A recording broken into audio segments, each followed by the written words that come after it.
So how flight actually works is a little complicated. So we are going to talk about it and then watch a video or two about it, like short video clips. And then we are going to do an activity tomorrow about flight that will that involves making paper airplanes to see if our paper airplanes are aerodynamic. So that's what we will be doing here coming up. So flight is a complicated process that combines air movement, wing movement, and wing shape. So it combines a lot of different things, and that's what makes it effective. Birds have just been able to develop these different traits over time, and that's why they are such good flyers. They are not the only animal that flies. Bats obviously fly, and they are the only mammal that flies. Then we have insects that also fly. But really, those are the only true flyers: insects, birds, and bats. The rest of them, like, you might hear like a flying squirrel or a flying fish, they're just gliding. They're not really flying. It's falling with style.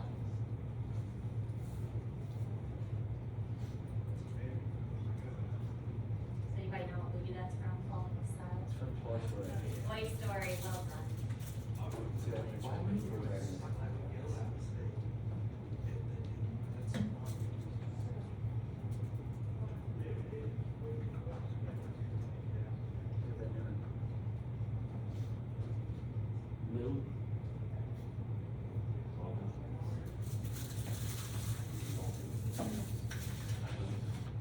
Yeah, he didn't show up to any place.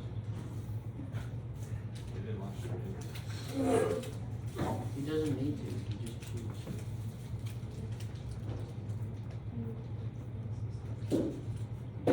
Take a drop on the green count.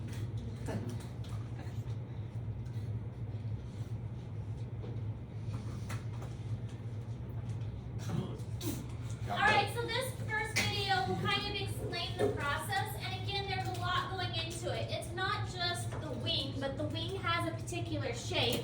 Then it's also the force behind it. It's there's words like drag and lift and thrust, and all of those go into how a bird flies.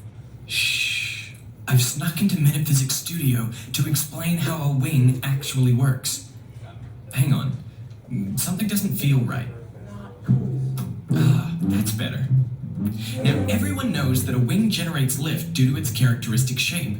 Since air travels farther over the top of the wing, it must go faster than the air underneath so that both streams meet up simultaneously at the trailing edge. And according to Bernoulli's principle, faster flowing air exerts less pressure than the slower air beneath the wing. This pressure difference creates an upward force, lift.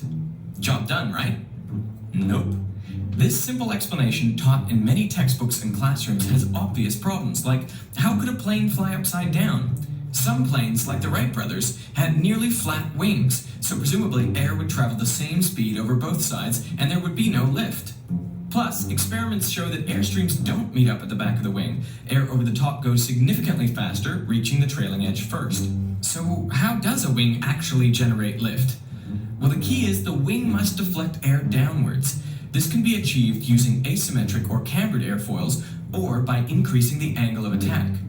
Air under the wing is deflected down, and by the Coanda effect, air above the wing is guided along its surface and down as well. Since the air is slowed and deflected down by the wing, it pushes the wing up and back, lift and drag. This is in accordance with Newton's third law of motion. But hang on, if you can explain lift only using the deflection of air and Newton's laws, then the Bernoulli explanation must be completely wrong. Well, no. Air over the top of the wing does go faster than air beneath, creating a pressure difference that generates lift. Then this Newtonian explanation is unnecessary rubbish, and the original explanation was right. But that's not true either. The original explanation incorrectly assumed that air over and under the wing must reconnect at the trailing edge, and there was no mention of deflecting air down. Each explanation done correctly completely accounts for the lift generated by a wing. They're just two different ways of looking at the same thing. So next time someone brings up the standard misconception, you can tell them that explanation just doesn't fly.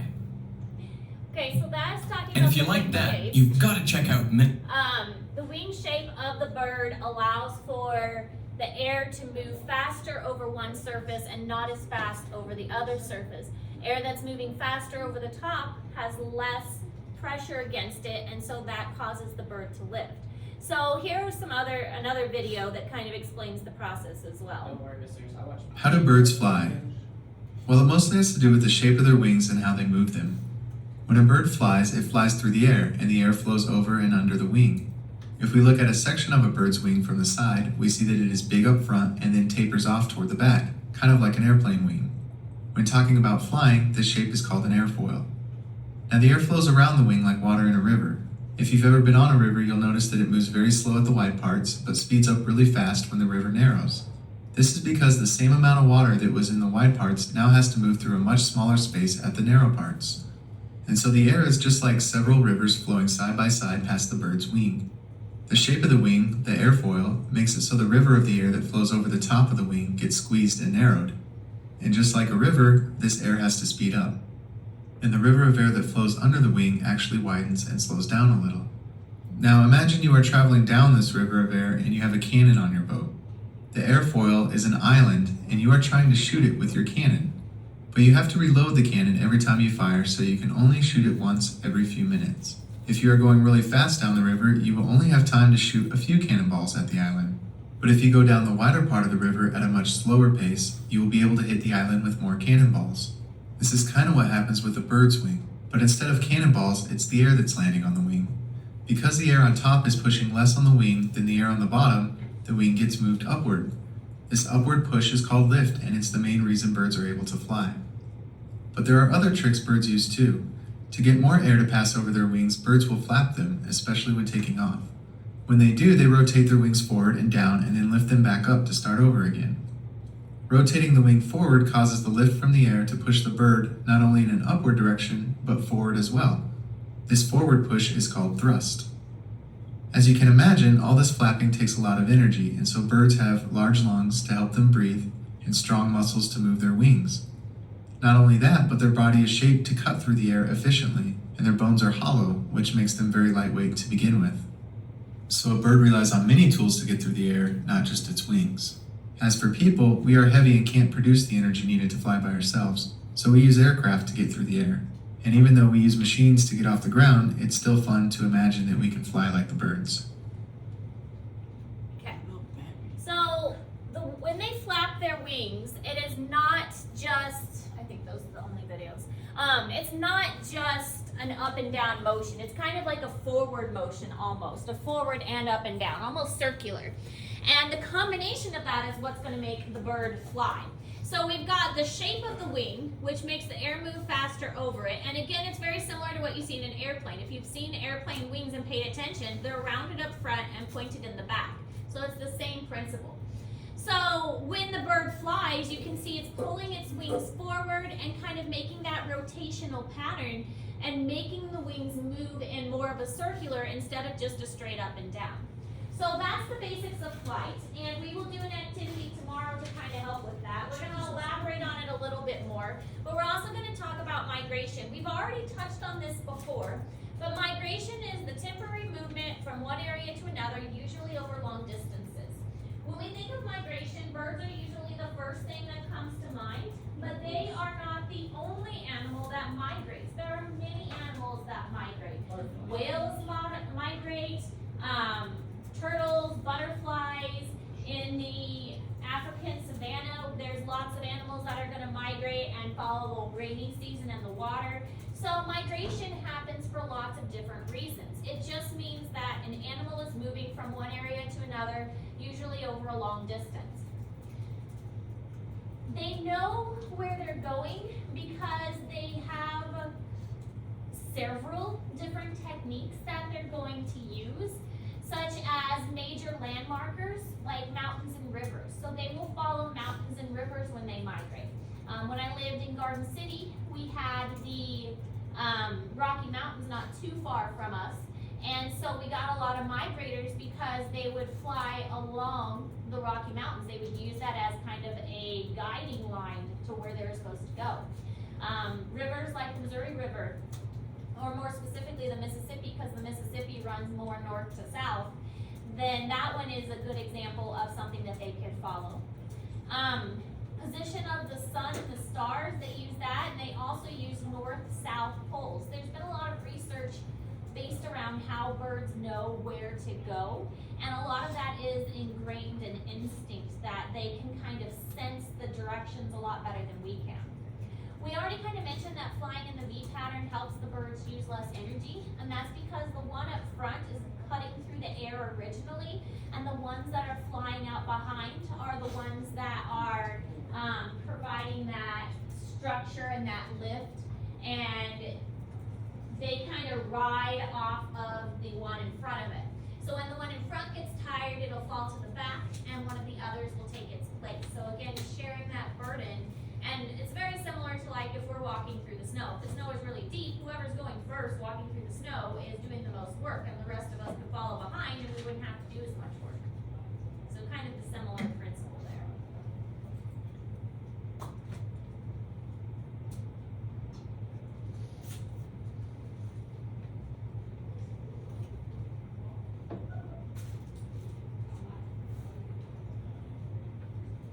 Sayers, how long does it typically take a bird to like learn how to fly? They have to get their feathers in first, like the right feathers.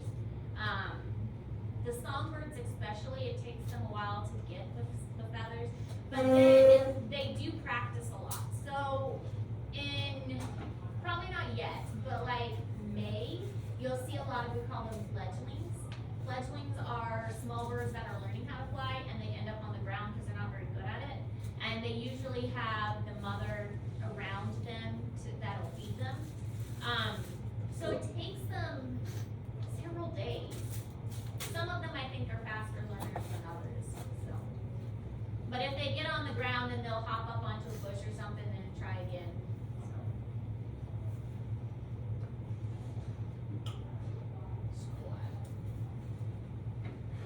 But that is important going into the spring season, that if you see, unless it's like one of those naked little baby birds, then you can try and get that back in a nest. But if it's a little bird that is just hopping around on the ground, then it's probably a fledgling. It's probably learning how to fly, and most likely, if you look, there'll be a mother around it.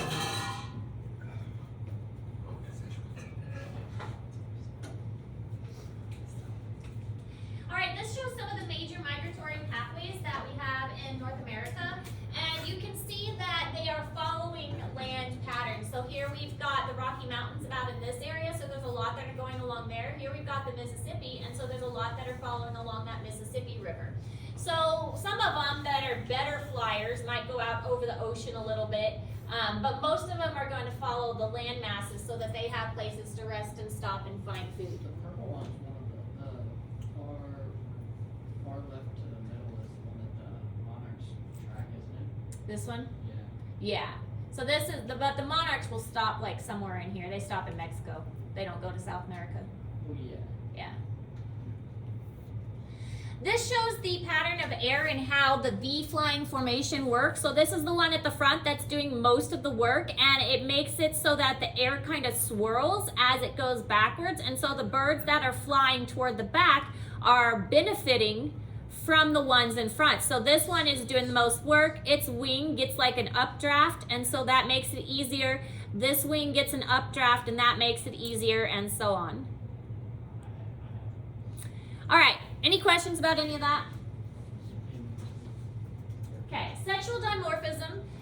This is for the difference between males and females, the idea that males and females look different. We've already mentioned this, that males are often more brightly colored, and this is to attract a mate.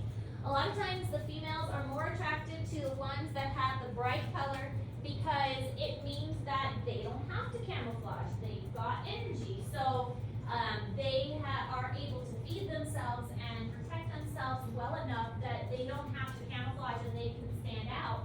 And so they've got better genetics. The female birds often have dull browns or camouflage better because they're the ones that are going to sit on the eggs.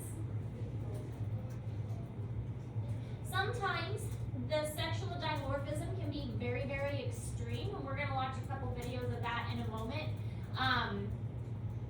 Because there are some birds, especially called the birds of paradise, that have very, very extreme variations between the males and the females. The males are, the males are very good at having bright colors and fancy feathers, and they've even made up these elaborate dances and things that they perform for the females to try and get the female to mate with them.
This is a specific type of bird of paradise, and it's going to show its unique mating pattern.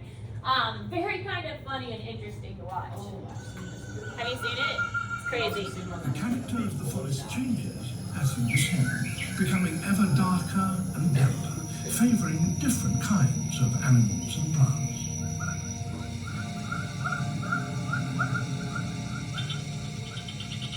Less than 2% of the sunlight reaches the floor, but even here there is extraordinary variety.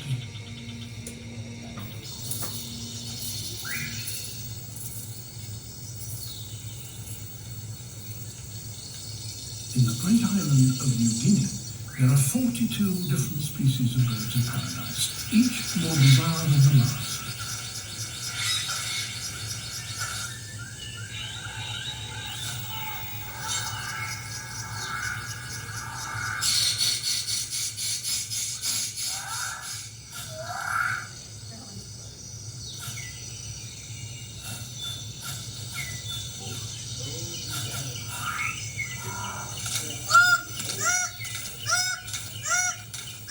This forest is so rich that nourishing food can be gathered very quickly.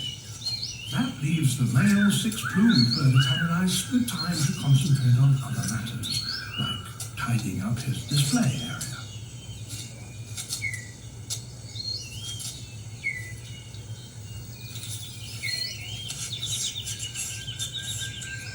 Everything must be spick and span.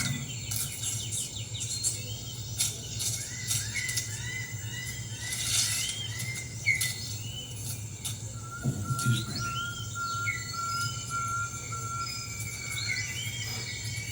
Isn't that weird?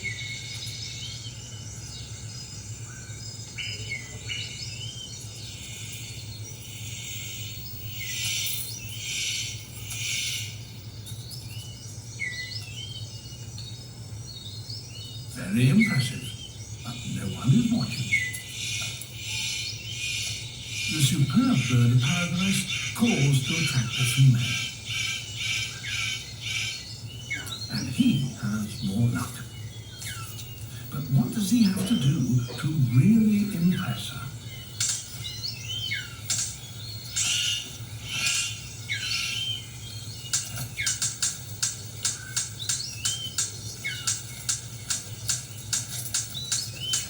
Isn't that crazy?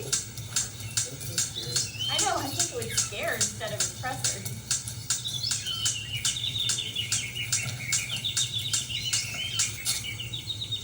She retires to consider her verdict.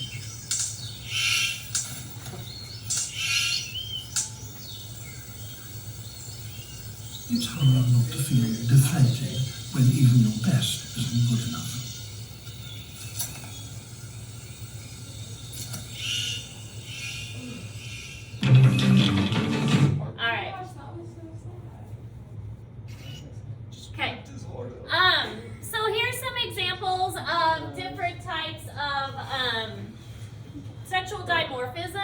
We've got pheasants up here, the peacock and the peahen. That's a really great example. There's been a lot of research done on the peacock.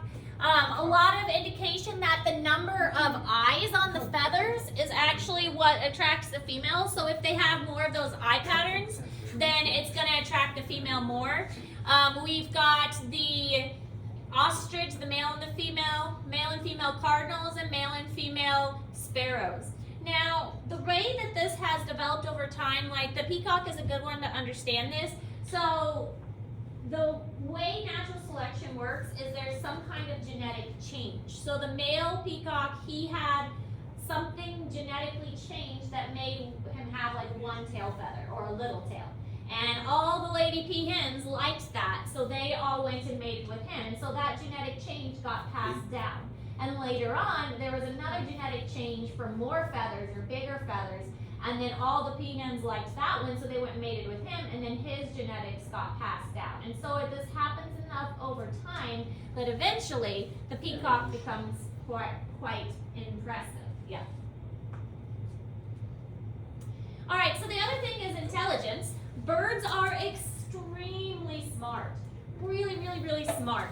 They can learn behaviors, be trained, and one of the few animals that use tools. We've talked before how tools are an indication if there is intelligence present, because the idea that this object can be used to serve a purpose is something that a lot of animals can't put together. They don't put together 2 + 2 = 4. They just say, oh, that's a stick. Only certain animals can say, oh, that's a stick, but I can use this stick for this. That should say crows, not crowns. Crows and ravens use sticks to get bugs. Some birds will grab an egg and drop it. It's obviously not their egg. It's another egg, like from a different bird. And they'll drop it, like fly up really high and drop it down so it'll crack open. And green herons actually use bait to catch fish. So they might get a worm or a bug and dangle it in the water so fish will come up and then they can eat the fish. So this is all using tools and learning behaviors that many other animals can't do. Are cows the dumbest animal? I don't know if they're the dumbest. I mean, at least they have a brain. Some animals don't even have brains. Yeah. So they're probably not on the most intelligent list. Yeah.